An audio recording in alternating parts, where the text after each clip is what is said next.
ગુજરાતમાં આપનું સ્વાગત છે। ગુજરાત એટીએસ દ્વારા ગેરકાયદેસર ટ્રામાડોલનો જથ્થો ઝડપી પાડવામાં આવ્યો। ટ્રામાડોલ દવાનો જથ્થો અંકલેશ્વરથી રાજસ્થાન ખાતે મોકલવામાં આવ્યો હતો। અમદાવાદ શાહીબાગ ખાતેથી લક્ઝરીમાંથી ટ્રામાડોલનો જથ્થો ઝડપી પાડવામાં આવ્યો। ટ્રામાડોલના 6 બોક્સમાંથી 2 લાખ જેટલી ટ્રામાડોલ દવાનો જથ્થો ઝડપી પાડવામાં આવ્યો।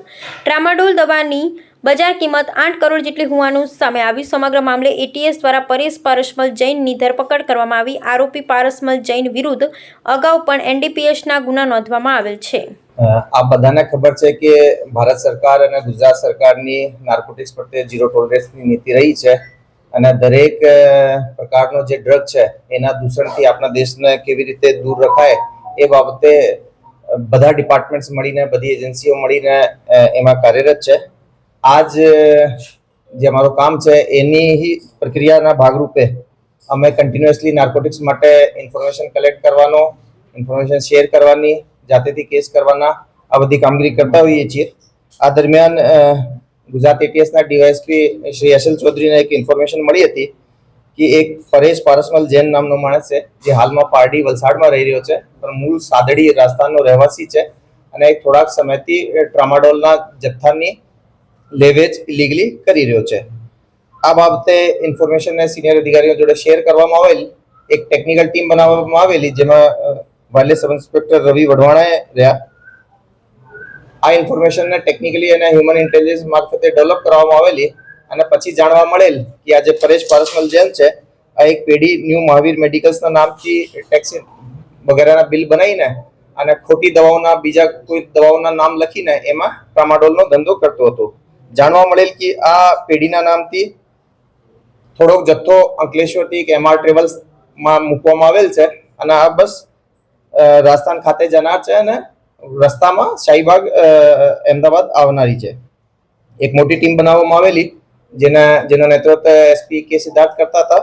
સાથે સાથે એટીએસ તરફથી DYSP SL Chaudhary, PI DD Rahevar, PSI Manish Patel, AP Parmar, ML Solanki, બીજા બધા માણસો અને સાથે સાથે અમદાવાદ સિટી ક્રાઇમ બ્રાન્ચના અધિકારીઓ કર્મચારીઓ અને અમદાવાદ એસઓજીના અધિકારીઓ કર્મચારીઓ પણ આ ટીમમાં સાથે જોડાયેલા।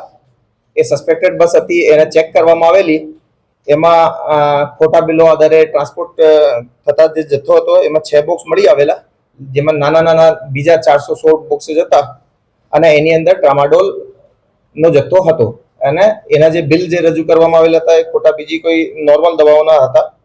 ટોટલ 2,08,000 ટેબ્લેટ રિકવર કરવામાં આવેલી છે। એમાં એક ટેબ્લેટની જે આંતરરાષ્ટ્રીય બજારની કિંમત છે 400 રૂપિયા થાય છે। લગભગ આની ટોટલ જે કિંમત છે 8 કરોડ 32 લાખ રૂપિયા થાય છે। આ દરમિયાન જાણવા મળે કે જે શંકાસ્પદ જે આરોપી છે એ ઉદયપુર ભાગી ગયેલ છે તો એક બીજી ટીમ જેમાં પીઆઈ વીએન વાઘેલા અને એસઆર ચાવડા, આશીષ પટેલ અને માણસોની એક ટીમ બનાવવામાં આવેલી એને તાત્કાલિક ટીમ ત્યાં જઈને ઉદયપુરના ગોગુંડા ખાતેથી એની અટક કરવામાં આવેલી।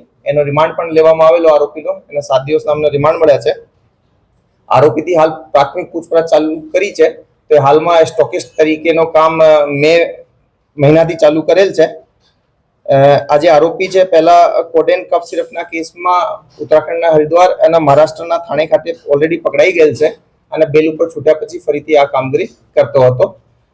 આ રીતે આ જે કેસ છે ડ્રગના દૂષણ વિરુદ્ધ અને ડ્રગ્સની જે પણ વેરાયટી હોય, હેરોઇન હોય, કોકેન હોય, મેથ હોય, એમડી હોય યા પછી ટ્રામાડોલ જેવા મેડિસિનલ યુઝમાં આવતી દવાઓ છે જેને નાર્કોટિક્સ તરીકે યુઝ કરે છે એ બધી બાબતોને એ બધી ડ્રગ્સને સમાજમાં ના ફેલાય એને રોકવા માટેના અમારા પ્રયાસોનો એક ભાગરૂપ છે। આ એક ઇન્ટરેજન્સી કોર્ડિનેશનનો પણ સારો ઉદાહરણ છે। અમદાવાદ શહેરની એજન્સીઓ અને એટીએસ સાથે મળીને આ કેસને પૂરો કરેલ છે। હા, આપને ધ્યાન હશે કે અમે લગભગ 1 મહિના પહેલા એક વાપી ખાતેથી એમડી નો કેસ કરેલ હતો જેની અંદર 4 અક્યુઝ પકડાયા હતા। એ જે પરેશ પારસમલ છે એની એ કેસમાં પણ સંડોવણી મળી આવેલ છે।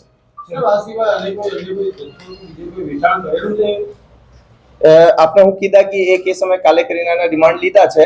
આ મે 2026 થી આ મેફેડ્રોનનો કામ કરતો હતો એની અમે જે બીજી જગ્યાઓ છે એ પણ આઈડેન્ટિફાઈ કરી છે જ્યાં અમે સર્ચની કાર્યવાહી હવે કરવાના છીએ। અમને ઉમ્મીદ છે કે ભાઈ એની અંદર બીજો જે ટ્રામાડોલનો જથ્થો એ કોઈક જગ્યાએ વેચી દીધો હોય યા એની જે બીજી ટ્રેલ છે એ અમને મળવાની ઉમ્મીદ છે। એ જનરલી આપણે જોઈ શકો છો કે એના લગીને 3 કેસ નાર્કોટિક્સમાં થઈ ગયા છે. એ નાનો મોટો મેડિસિનલ પર્પઝ નો વેપાર કરતો હતો અને ધીરે ધીરે આ સાઈડમાં જતો રહ્યો છે.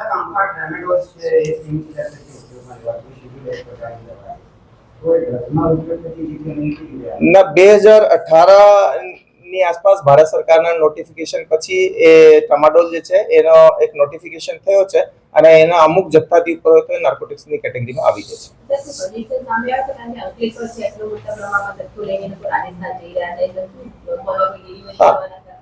બિલકુલ અમે એના જે રાજસ્થાનમાં જે કંપનીના નામે એ લોકો બિલ બનાવેલ હતો એ મૂળ જે જગ્યાથી આ લઈને આવ્યા હતા પ્રોડક્શન જે છે એ મતલબ પ્રાઇમા ફેસી લીગલી લીધા હોય ઉત્તરાખંડથી પરચેઝ કર્યા હોય આવો પ્રાથમિક રીતે જણાઈ આવેલ છે.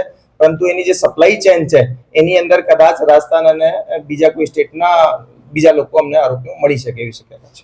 ખોટા બિલ્ટી પણ બનાવ્યા હતા અને એના કારણે માલ વેચતો અન્ય કોઈ એજન્સીની તપાસમાં જોડવામાં આવશે કે નહીં, હાલ પૂરતી અમે રેડ દરમિયાન અને પ્રાથમિક ચેકિંગ દરમિયાન અમદાવાદ સિટીની એજન્સીઝને સાથે રાખી છે. હાલ ઇન્વેસ્ટિગેશન ગુજરાત એટીએસ કરી રહી છે અને જરૂર પડશે તો જે પણ એજન્સીને જરૂર પડશે એના અમે સાથે જોડીશું. तो व्हाट्सएप, ट्विटर, फेसबुक, इंस्टा जहाँ भी आपका अकाउंट है इसे शेयर बटन के द्वारा वहाँ पर शेयर करें